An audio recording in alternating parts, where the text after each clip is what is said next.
La mise en œuvre de la zone de libre-échange en Afrique centrale est un processus qui vise à promouvoir l'intégration économique et le commerce intra-régional entre les pays de la région.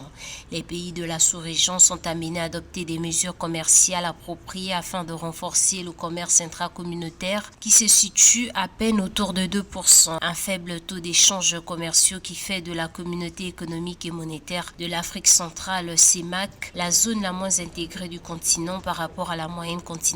qui est de 16%. La CEA est fière d'avoir réalisé un certain nombre d'initiatives et propulsé un certain nombre de résultats au sein de la sous-région. Le premier agenda pour nous a été celui de faire avancer les engagements par rapport à la zone de libre-échange continentale dans notre sous-région. Une sous-région la moins intégrée de l'Afrique et qui présente un taux de commerce intra-régional le plus faible. Et les réalisations de la CEA, c'est de permettre à sorte que la carte de l'Afrique centrale puisse présenter des pays, tous les pays ayant une stratégie nationale en termes de zones de libre-échange continentale. Déterminé à porter les échanges économiques intracommunautaires à 10% à l'horizon 2030, les pays d'Afrique centrale s'accordent sur la nécessité de lever certaines restrictions politiques et socio-économiques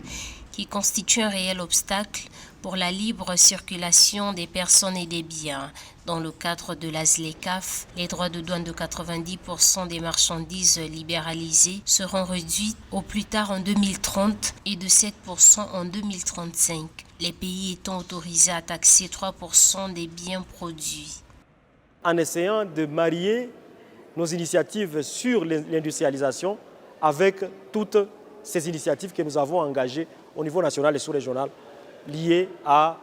un marché beaucoup plus intégré, mieux intégré et mieux régulé en Afrique centrale.